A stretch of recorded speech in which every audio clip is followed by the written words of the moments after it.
Damn. A lot of things happened out here. I mean, last night, recording this, by the way, on Saturday, I think October 26th, 2024, for context. Last night, we have Freddie Freeman, walk-off grand slam in the World Series. First time that's ever happened. Just a mythical moment.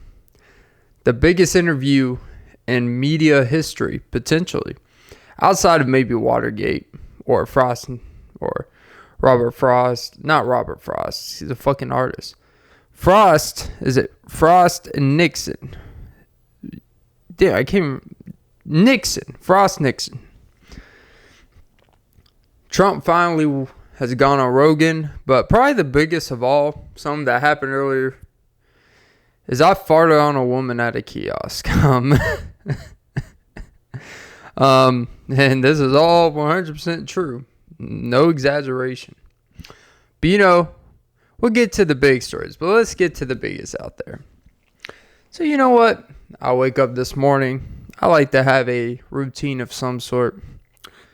Been feeling a little out of it. Yesterday I took a complete rest day for the first time. And God knows how long. I mean, I literally did nothing of significance. I felt like such a piece of... How do I say this? I felt like such a piece of horse manure. But did you know that bull riders have more CTE than NFL players? But I don't know. Dangerous sport, bro. Dangerous sport. They have the most lower leg injuries, too. But yeah. So, I was in line. Not really in line. But, most places have kiosks now, which is one thing. The worst is the places where you, God forbid, go up to the front counter and they're like, oh, use the kiosk. It's like, you had all the time to come up here to tell me to use the kiosk. Like, I don't see the two big ass fucking, drive-in theaters size fucking screens when I walk in. Like, I saw them, but you know what? Maybe I see that, hey, you know what? Maybe I want to ask you a few questions. And you're like, use the kiosk. Now, not me. I love using the kiosk. Less human interaction equals more comfortability. Because...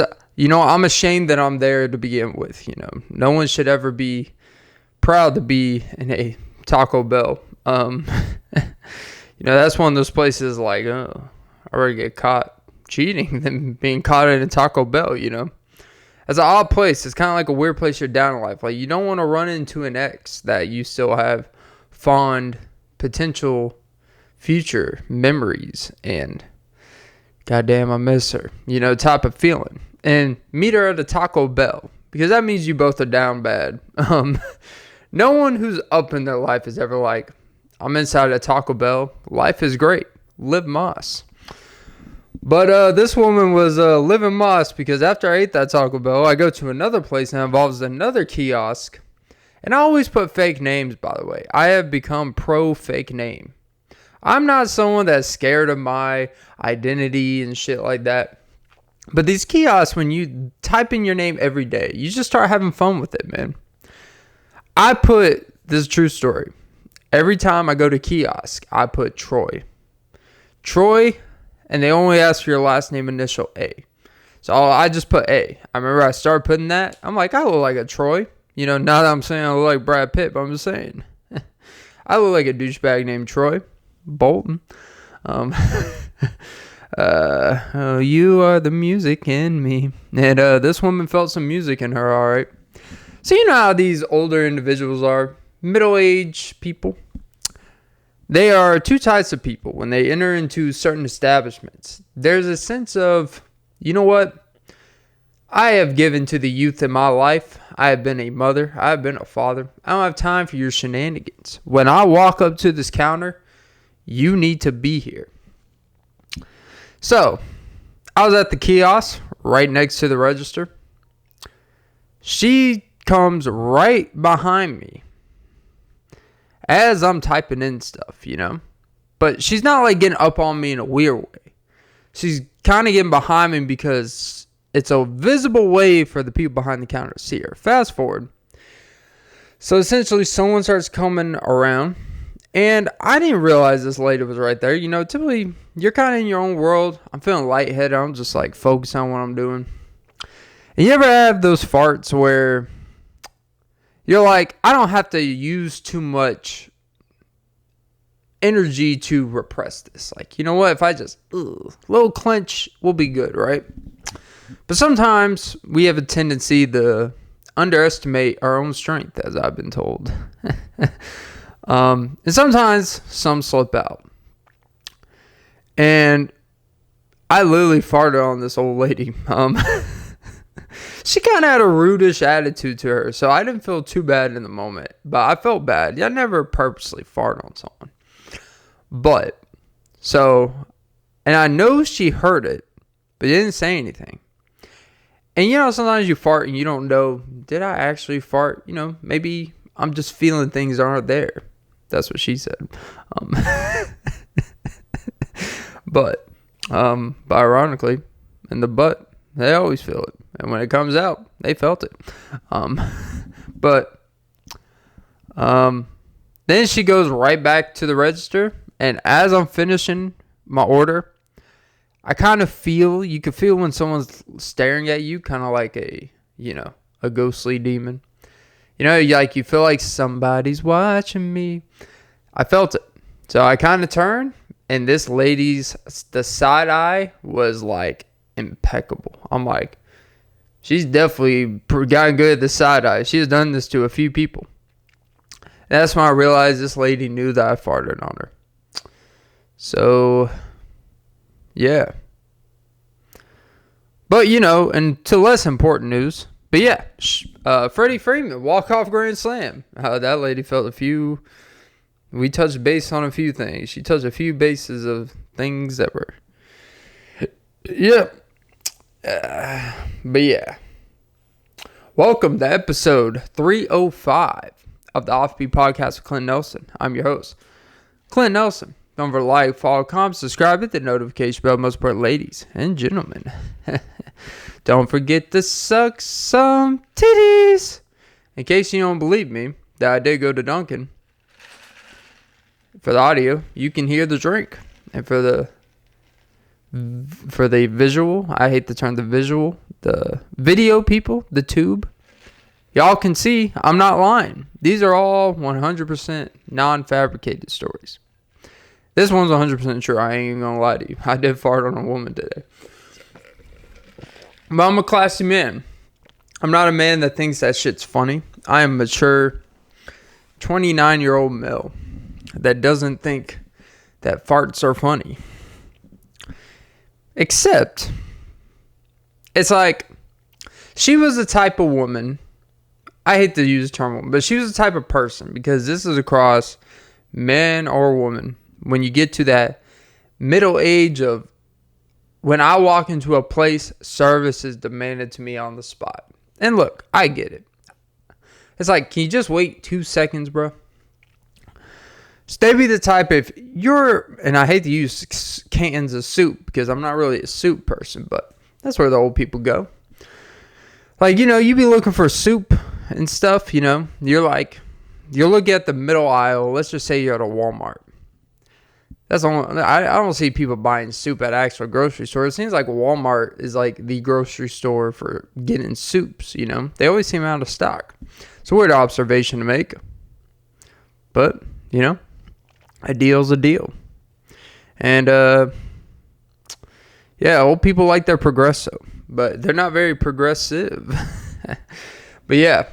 Less sodium. It's like you're literally just drinking salty ass broth. Who gives a fuck if there's 30% less sodium? It's like less Progresso equals less flavor. But yeah, they be the type that if you're like in front of something, instead of like people like, you know, who are very conscientious of like, hey, this person is in the way of my thing, I'm gonna kind of reach at a distance, and as my hand is kind of arching over to where their eye contact is of what they're looking at, you just say, excuse me, I just need to get a little something. And person backs up like, oh, I'm sorry. It's like, no, it's okay. And that's typically how those things go. Or, typically, well, I've had a few instances as a young stud muffin who tends to gravitate to places where all the middle-aged old folks are. I think maybe that's why I'm, mature with childlike humor, where I realize that the gym I go to, the grocery stores I go to, the places I gravitate towards is a older, middle-aged crowd. Am I an old man? Maybe I act like old man. I go around, I dress like I'm 16, but, I treat you like a man should. With a dignity and respect and cordial. And like Ali Wong's now divorced spouse. I hate, I hate when these celebrity divorces happen. And they always say the split is amicable. And they're going to work together to co-parent. It's like, oh, like you really have a fucking choice? Like what if he's like, nah, fuck that shit. I'm not co-parenting with you. One, you know how bad of a look that makes him? One, he's going to lose even... He's going to have to sacrifice more money for not spending time to pay for the extra time you're spending with the child. And two, if he actually wants to see his child, he basically you have to fall in line into this, like you have to go out of your way to prove your worth to something because of a quote unquote amicable separation. And now you're kind of grabbed by the balls the rest of your life, But I hate when they're like, it's amicable. It's like, there's not really a fucking choice when it comes to that. It's not amicable. But it's basically like, yeah, it's amicable, but we're getting divorced whether you want or not. And if you don't make the 10 times amount of effort it's going to take to be a good father figure for your kid or to see your child, well, then your life's going to be fucked. It's odd, though. It's weird how it's amicable, but we have to legally have stipulations on what amicable looks like. So, I don't know. It's a little odd to me. A little odd. But yeah. Anyways, yeah. These people be the type that, going back to the lady potentially getting soup scenario. These would be the type of people that, let's say, you're trying to get some Campbell's Chunky, Because that's where the non-real soup goers go, where it's not really soup. You at least have a chance to be tolerable. I just never been a big fan of canned foods like that. Like, it's just too canny. It's uncanny. You can get it done. Well, it's weird because now I have this big old hair knot in the back of my head. True story. This nice old hair knot. It literally, like, when you grab it, I'm trying to think what it feels like. Cotton candy. It feels like a nice thing of cotton candy. Hairball. This is really probably what it feel like. The way we consume cotton candy would be like if an animal were to consume our hair and we would just put like some flavor mix in it or something. It's really cotton candy. Like, cotton candy is one of the biggest ripoffs. It's just fake, artificial, created string wax bullshit. And we sell that shit. It is the definition of emptiness. It is so light and airy. And it does nothing for you. But going back to... I'm such a fool. They be the type that, like, let's say... Instead, they would just be bumping shoulder to shoulder with you to get the same fucking can. They didn't have the audacity to look at you like you're an asswipe. It's like, you could have just asked me to get it. I probably would have got it for you, And that's the thing, Respectful middle-aged men and women, they're like, excuse me, sir. Can you get this 12-pack of tonic water for me? I remember I had a lady... It was probably like a few months ago. I was so thrown off. She's like, I'm sorry. I don't mean to bother you. Like, she was so, like, overly nice. Like, I really don't mean to bother you and all this stuff. But, like, I really can't reach this. And I was like, gotcha. Now, what she had me do was a little kind of crazy. instead of buying like the 12 pack of like different like type of energy drinks / sodas / whatever, like you could buy the individualized like energy drinks and stuff by itself. She had me just grab like 10 or 12 different things. But I didn't mind it. You know why? Because she asked. Because she had awareness. And like, hey, what I'm about to ask you to do is kind of a little bit out of the ordinary. But, she was nice. She even conversated with me after. Asked me some things about myself. She had sons. She appreciated. And like, yeah, the same thing, me and my brother, we used to drink this shit too, except, our mother would make us come to the grocery store with her, I guess the standards are pretty low these days. I'm just kidding. She wouldn't really make us go, but it would be like, see, the grocery store experience used to be like a thing. Now, there's no experience. It's like the definition of dreading. It's not a relaxing experience anymore. Probably because of food costs. It's hard to be relaxed when you're like, hey, here goes a quarter of my check. It's hard to really be too relaxed there. But there used to be a whole experience about like coupons and like, oh, we're making so much extra effort to save a few dollars. And now it's like, look at the time you have to do the spend to save those dollars. You would have to take more time, and just the cost effectiveness, time and cost. Is it worth it? I don't know. This is a whole different thing now. But yeah, I guess, more of all that is, I never feel good about accidentally farting on someone, but at the same time, I'm not saying she deserved it, but what I am saying is I don't feel like I would have liked this woman in potentially any other setting. So I was like, what are you going to do? Weirdly enough, I wish it was one of those degrading, hating yourself. Like, damn, what have I eaten today to make it feel like this? You ever have those farts where it just comes across I don't know why I'm putting my hands in the pants as I'm saying that. I'm trying to outline, like you're trying to find the body parts, like anatomy class. And you're like, what is this part called? You start telling like, is this the gooch crease? The part that's in between the fupa and the thigh. I don't know if you call it a fupa on the guy. That'd be a little odd. But you know what I mean. The pelvic poof. The pelvic poof. You gotta have a little BF down there to have a poof. That means body fat. But I've always had some nice body fat on me, Even when I'm at my lean side, I still got a little oomph, It's always gonna be there. You gotta accept there's certain things you're always gonna have, and I'm cool with that, I don't mind having a little poof. I don't mind having a little pelvic roll. Having a little gooch pooch. Little gooch pooch never hurt nobody. Who can love you like me? Everybody. I wake up everybody. Ever. Yeah. So, what's going on out there, Oh yeah. So Jeff Nippard, the science guy, getting quote unquote not punch, because it was with the open hand. So technicality, you got palmed. You got forcefully palmed. That sounds pretty iffy.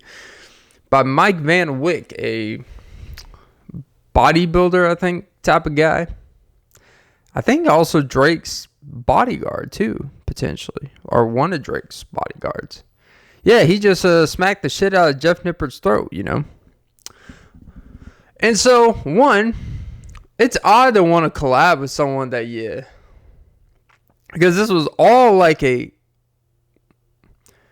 collab that they did together, that they voluntarily did together. And obviously they've had some history of beef and back and forthness about how to train, science training versus just fucking training, without worrying about every movement and all this shit. And look, I'll say when it comes to science-based training, to compared to just fucking going in there and not being so worried about form, but just pulling and pushing some heavy ass weight, there's value to both. Genuinely, it is important, I think, when it comes to training from a non-qualified lifter, person that works out just relatively regularly, who has had ups and downs of consistent gaining for a while now. There's value just from a lack of boredom standpoint. I think it is important, one, just to be able to train multiple different styles, or at least to incorporate both to like you want to be able to have like really good technical form with good control of the weight, while also just being able to fucking yank that shit sometimes. Because sometimes power is just built by overall challenging yourself, and sometimes what I've run into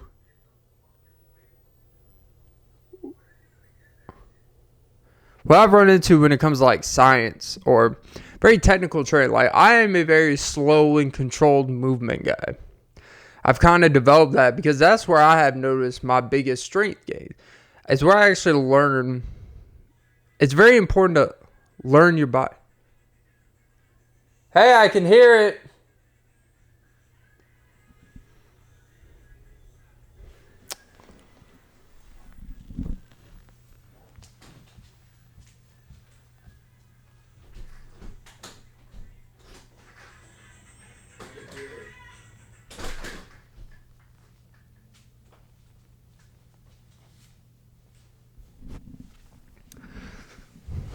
Sorry about that. But yeah, there's something about science. There's something about science-based control. When you control a movement, it's you learn your body a lot more. And when you learn your body, you learn how the body operates. You actually learn how to properly progress, right? You actually know what you're working. But there's some that sometimes you get so caught up in controlled movements and 3-second eccentric and, you know, pausing on the chest and pausing at the bottom of your squat and like all this stuff, isolated muscles, all that stuff is great. But they will put muscle, they will add different features to your frame, but you won't necessarily feel powerful. Because there's a limit to like how much weight and how much strength in like pure mass numbers you could build. Where there's some that like I've held, let's just say like someone looks amazing, but they've never. Have you ever talked to someone? And I'm one of these people. We're like, how much you bench? And they'll be like, oh, I don't barbell bench press. For some people, that could be a comfort. Some people that work out alone, it's not really safe to do barbell bench press, so typically people gravitate more to the dumbbells. But also, with typically people get too comfortable because it's easier. It can be easier to use machines and cables and like different things and stuff like that, where you can still activate, get a pump, technically put on muscle, but it's not doing the big movements that are going to build the overall size on the frame. And sometimes there is a mental power to when you're like, I have held 300 plus pounds in my hands. Whether I fully succeeded benching that or cleaning that or squatting 400, 500 pounds, whatever an individual's case is. There is a mental like power of confidence that all the science-based training of making your lats big, making your side delts, making your quads and your calves, like all these things, you need to train them. You need to train every body part if you're serious about it. One, for your health, to prevent injury, to be able to do daily tasks. And this has come from a complete ignorant person that does not really do like deep research about this stuff. This is from experience / certain things I've seen, a couple things I've read. I'm telling you my experience of years and years of failure, of getting no gains, shitty nutrition, and then actually dialing it in. And in a short time of 2 years, I made more progress than I did in the first 5 or 6 years of not really training that well. So there is something like, sometimes you just gotta go to the gym, and this is a feel process. You just gotta go to the gym and be like, I'm gonna push and pull as much fucking weight as I can today. Like, if you prepared your body, you feel good. And you're like, last couple weeks I've been kind of lacking. I haven't really challenged myself. I've been doing a lot of safe stuff. And guys that work out, people that work out know exactly what you mean when you say, I've been playing it safe in the gym.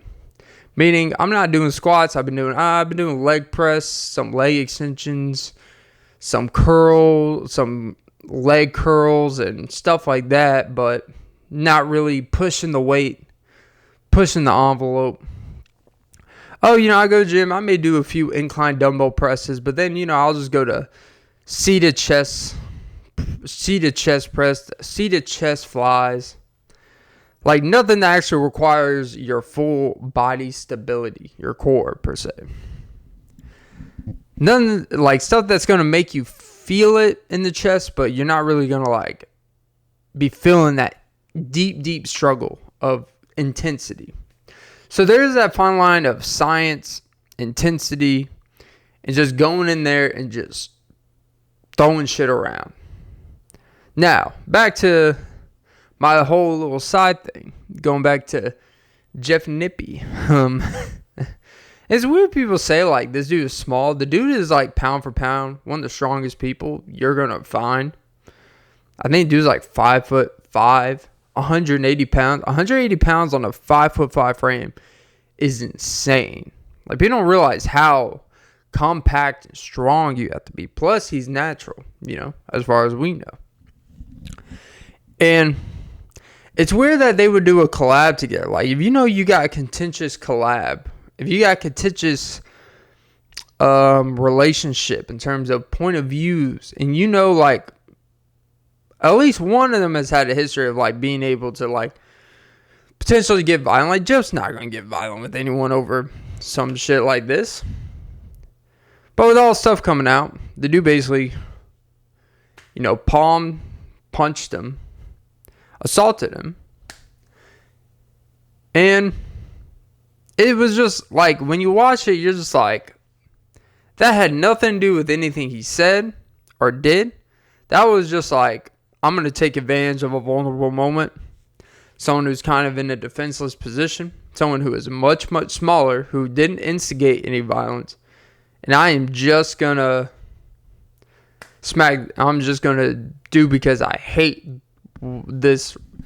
his rhetoric of what he is teaching out there when it comes to lifting. And to me,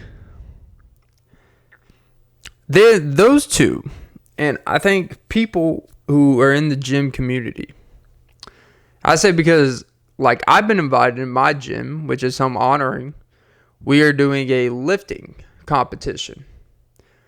I'm not the strongest guy in my gym. There are people that are stronger than me. Like, not that that's a surprise.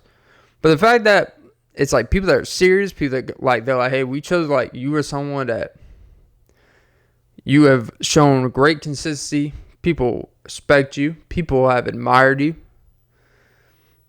And in our gym community, and we want you to be part of this lifting. And lifts that I haven't done in months and weeks, and I know I'm not going to perform the way that I've performed in them before. But it's because you know what you stand for. Because, like, man, the consistency of this person, that's what's admirable. And the gym community, what you realize, most of the strongest, the people that look like they work out, I like to say, people that are the strongest, biggest, are typically one of the most generous, nicest, involving, bringing people together, encouraging people you will ever come across. And I'm not exaggerating. I'm not just using my experience. You talk to anyone. That is typically, there'll be a few bad apples you see on the internet that they're the biggest, the strongest. And they're kind of assholes. They kind of put people down for not being able to do X, Y, and Z. And you know what? There's the ones that seem like they're the most humble and gym community guys, but then you kind of hear stuff they slip out here and there. And you see how they really feel about people that aren't as strong as them or aren't as quote-unquote physically aesthetic as they are. I'll even say with Alex Eubank. I remember I saw something and it really turned me off from him.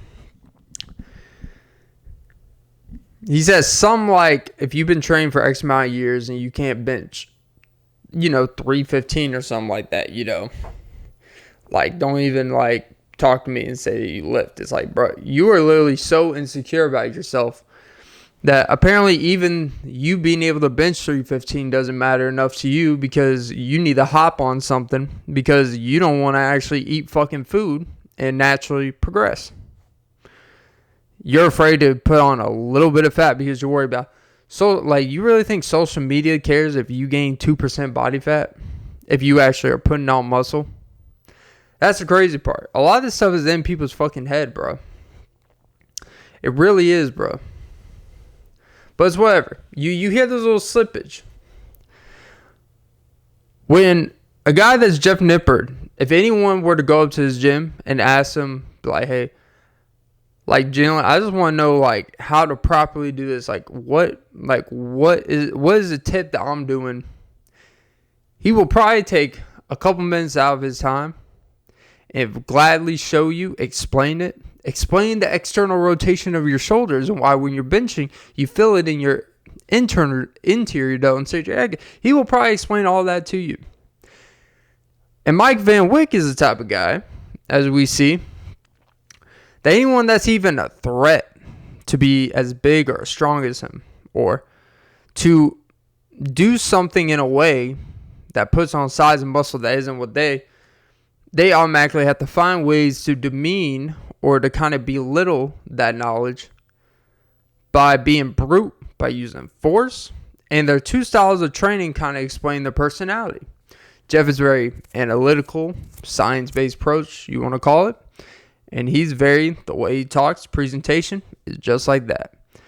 Guys that go in there, like Mike Van Wyck, who are all about just pushing, pulling, big-ass heavyweight, pushing to the full grain of intensity, then they're going to be ones like that have that type. Typically, the way someone trains is kind of like what I've noticed. It's typically can be attached to a personality aspect of themselves. Not saying it's always true, because there's times I can go in there and just be like, ugh, ugh. Am I going around acting like that towards people? No, but I have that side of me where I can go both ways. I'm a bisexual in the gym. I'm kidding. Oh, way out of context. I'm just saying, my training, like, do you have a bisexual training style? That's a wild ass. Oh God, I'm such a fool. But no, in all seriousness, it's you get the best of both worlds. But yeah, I knew I loved the hip abductors for some reason. I don't know what's more sus of the hip abductors, the putting your legs together or spreading them out. They both kind of feel good, but the pulling them in feels a little bit better. But whatever. Probably just have weak outer hips.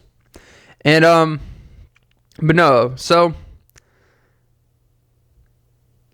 the Mike Van Wicks is probably like what people fear in the gym, of what they think of what the biggest, strongest guy, the guy who takes lifting serious.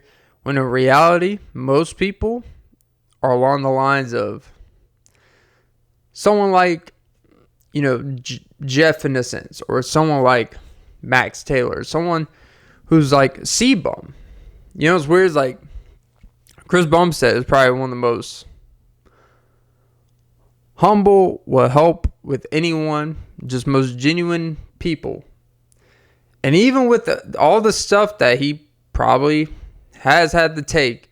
That stuff can fuck with your moods, fuck with your hormones, all that stuff is true. He seems to be one of the most level-headed people that are that big and strong that you could possibly be. Because it's like, why do you get big and strong? And when people get big and strong, it exposes what they want to do with that power. Because being big and strong in general, just being strong holds a power that people want to get big and strong. It's kind of like becoming a political figure, whether that's a president or a governor or just any type of person with a seat that can make shit, potentially happen. There's a power you have. When you're strong, physically fit, you attract a bigger audience of people. Guys and girls, believe it or not. Mostly guys, but girls will be more attracted to you. The more muscle you have, the more stronger, the more physically capable you look, girls will be more attracted to you. Guys will be more fascinated to see what you did, even though it's the same shit that everyone tells you. Like, they want to get in the mind of you, what's your routine? It's like, stop being a bitch. Because they want that to get the same type of potential attention, the same potential rewards that comes with that great power that you worked hard for. So it's like the saying that with great strength comes great responsibility. And I think people that truly do it for the right reasons understand the ups and downs, the consistency it takes. They are typically the most humble. They are typically the most nicest people about it because they understand that there's a real fluctuation in that shit. They understand that people are intimidated by them, and so they almost have to make sure they're more approachable by the way they talk to people, introducing themselves, smiling more. You almost have to make sure if you care about that stuff, because no one wants to go to a safe environment and feel like people are scared of them.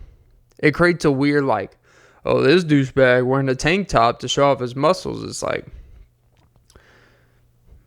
not particularly, but I'm fine.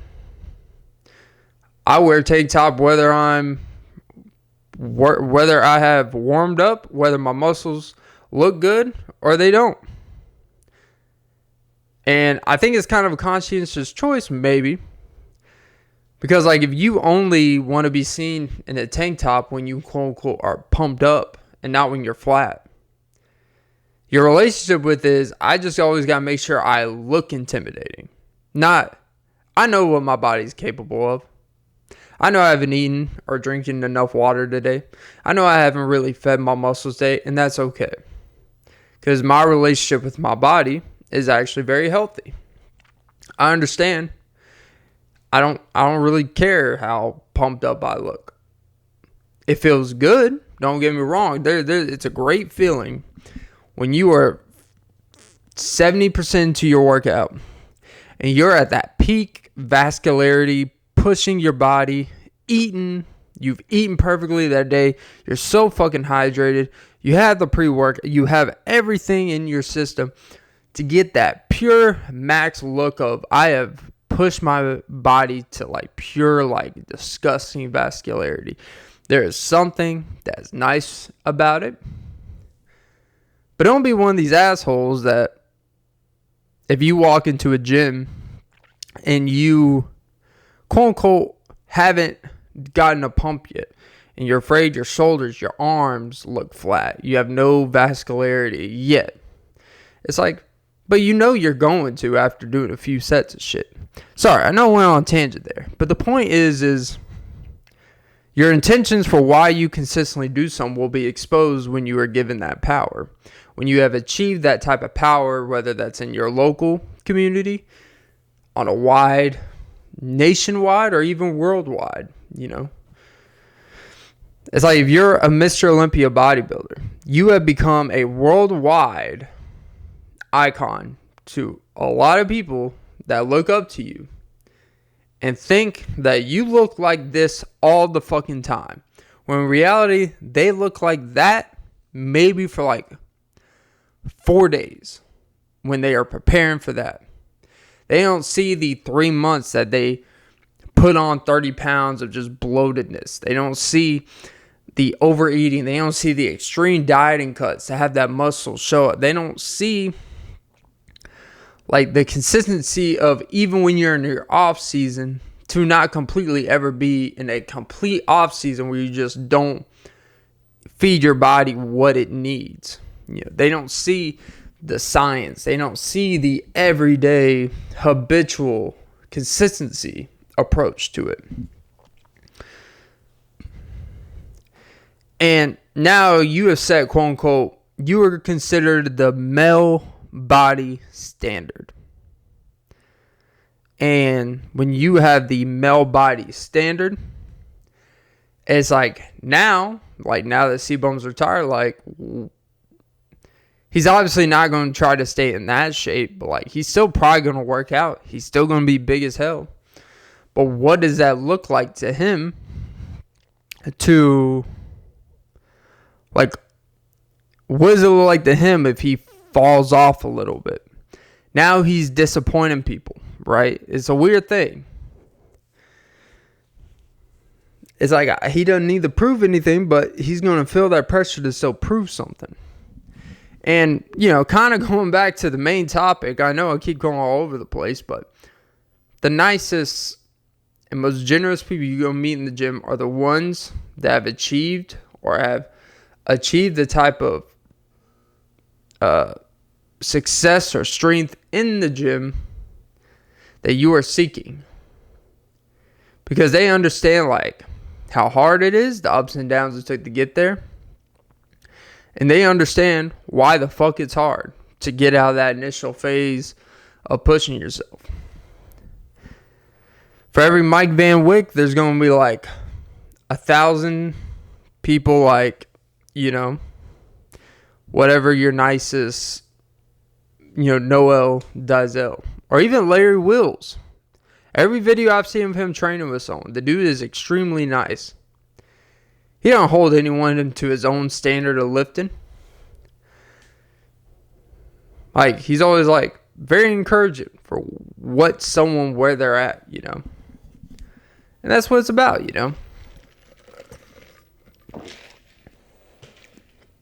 So yeah, enough about male beauty for a day.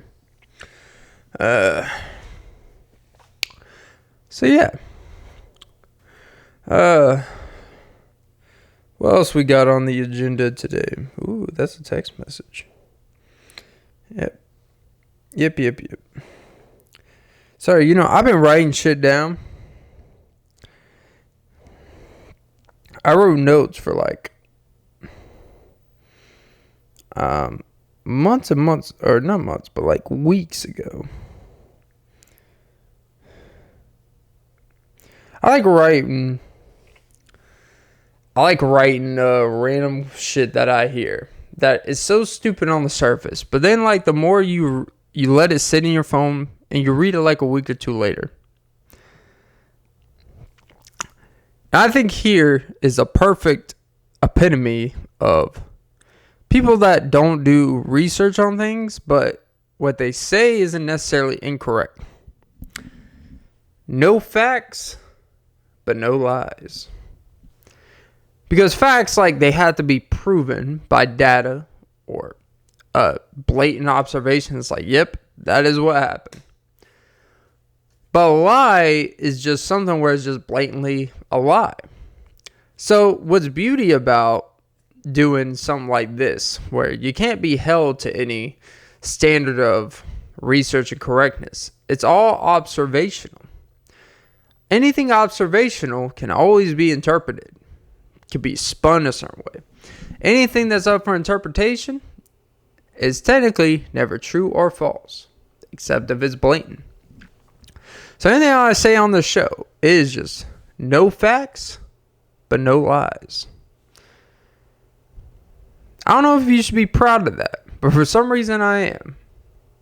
I am proud of the fact that I have set the standard so low on the show that no one comes here for any meaningful information. I'm glad that the standard is so low on this show that people are just like, I don't know what the fuck this guy is talking about, but I don't know if I believe in him. I don't know if he's telling the truth. I don't know if he's lying. But I can't say that he's not speaking his truth. And I'm a man about speaking your truth. And there's this obsession, right, with Hollywood and sexuality. I'm not really going to get too much into that. But I keep getting these clips about, like, Corey Holcomb. Like, be blatant about it. No, Will Smith, he is bi, you know. And just be in general, right? And then I keep seeing this thing about Jaden Smith. Which is weird that they would just be like, you know, who was it? It was a rapper he was on tour with. Was it The Game? Or I don't think it was The Game. It may be Young Thug or someone like that. And they said, you know, I've never seen any bitches in your room. Their words, not mine. I don't call the ladies bitches. I am legend though. And so he's like, I've never seen a bitch in your room. I'll just say I've never seen a lady in your room. You know, be respectful here. And he was like, yeah, I just thought that was funny when he said that. It's like, you're not going to follow up of why he may have said that. And he didn't say there was never anyone in his room, you know. But that's the thing. If you're on tour, like, I get it, you know. If you're a famous person with money on tour, whether you have a partner or not, like, I get it, you know. You get a little bored. It's like, what else are you going to do but fuck? You know, the more you think about how isolating that life is, no wonder why all these people do drugs, do acid. Wonder why they all. I will say, apparently something about acid and Sprite is supposed to be so much more enhancing than taking acid by itself. Imagine taking acid with McDonald's Sprite. Now, that's a whole different thing you're going down. Oh, you're going to be high seeing, all right.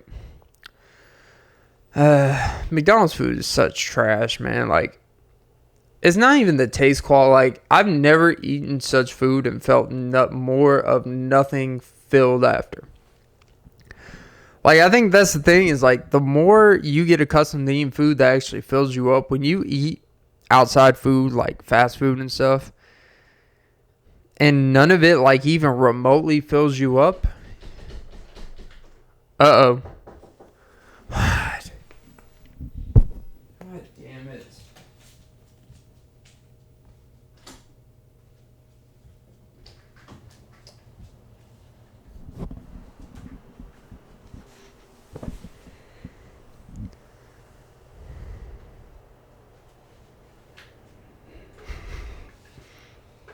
No one meant to do that. But anyways.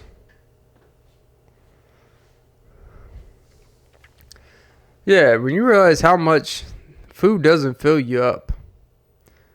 Damn, I forgot what I was talking about. Yeah, essentially. I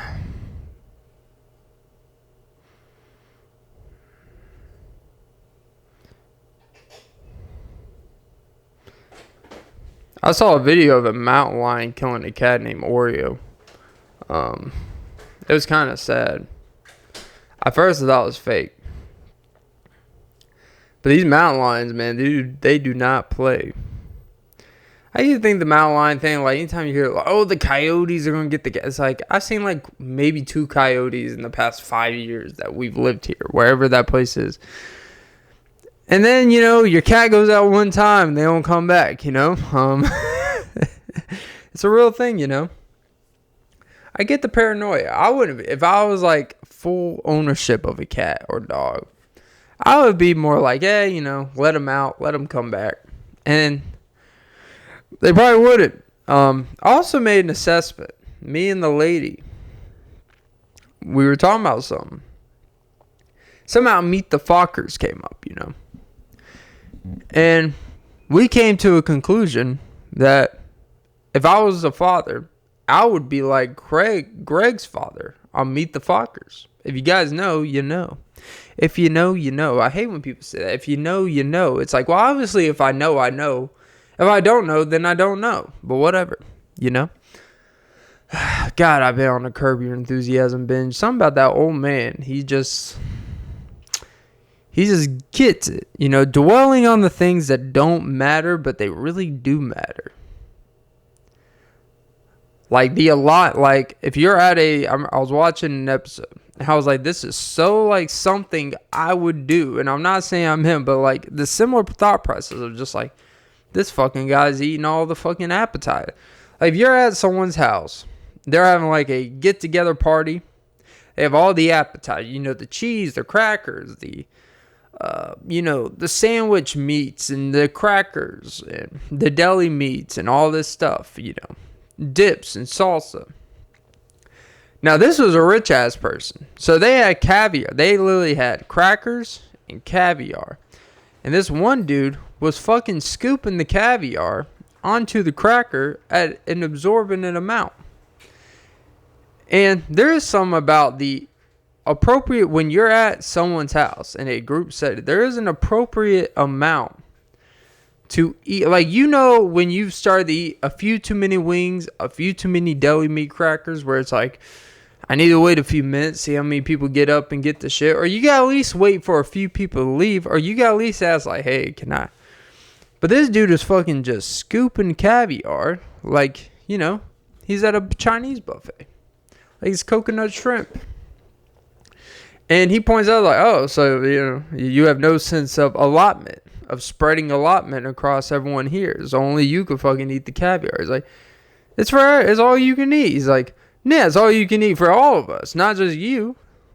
You know, because once they're out of this, they're out of it.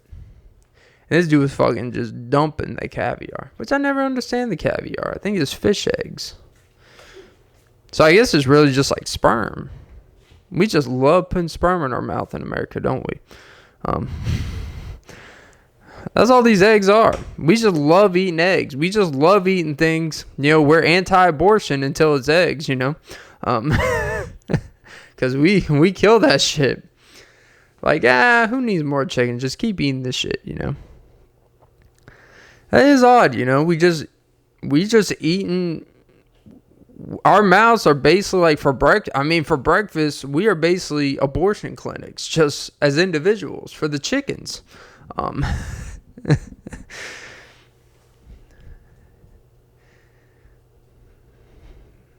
I don't know. I don't know if that's how eggs work, but it feels like it.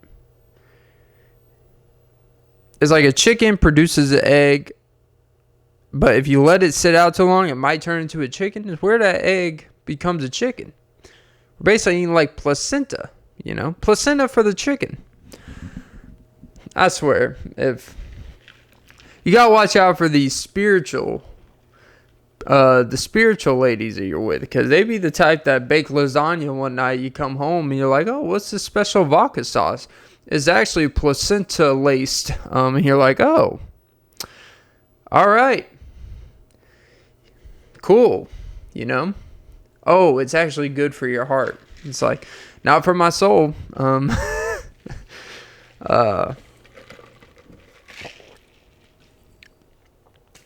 Yeah, you know. All of a sudden, you'll be eating fucking like canned liver slivers. You'll be eating just whatever comes out of these reproductive parts, you know. We have found ways to rationalize that eating fecal liquids is somehow good for our, like, you know, you put it in a blender and put it in a smoothie, apparently it's good for you. It don't matter what the fuck it is, you know. Just blend it in, you know. You gotta get your antioxidants, and you know if you take blood from, you know, our lower legs, they have forms of, you know, different chemicals and stuff that are actually good to replenish our sunken pores from lack of sleep, you know? It's like, and then you just mix it with some collagen, then you just mix it with some magnesium, then you just mix it with some, hair dye, and next thing you know, you'll be strong as an ox, and your sperm count will be out of this world. That's what they try to tell you. And it was like, you know what? A little less sperm count for a little sanity is not too bad, Just putting. I don't need your. Because sometimes if you're with someone who's manipulative, they can convince you anything.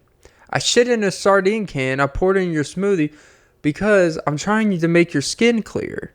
And you're like, yeah, but my tongue.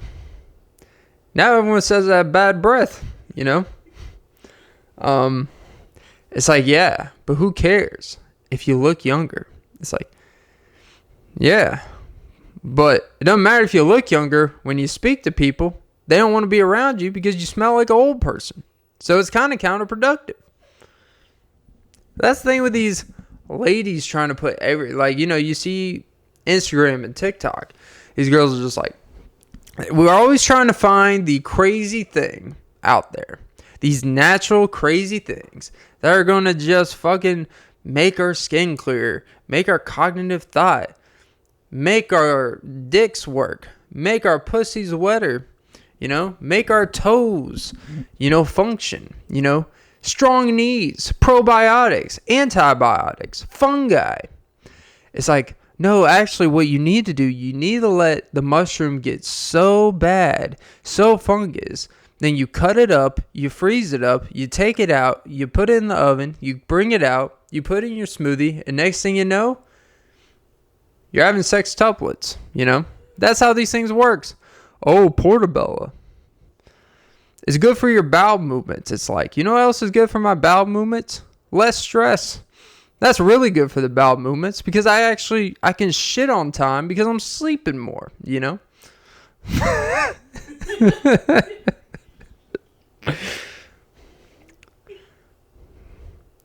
But you know what? With all that being said, some good pasta. But what, I will say, I've never understood what an antipasta is. I see it on Italian. Maybe that's how cultured I am. I don't even know what antipasta is. I just know it's not real pasta, but it's like, just call it appetizer. Just say it's fake noodles. But yeah, my camera's about to die. That is episode 305 of the Offbeat Podcast with Clint Nelson. I'm your host, Clint Nelson. Don't forget to like, follow, comment, subscribe, hit the notification bell. Most important, ladies and gentlemen, don't forget to suck some titties. Ooh. Yeah, keep the collagen. Apparently, it makes your nose clear too, in case you've been on a bender. But yeah, have a great day, morning, night, evening. And don't forget to fart on your middle-aged ladies at the kiosk.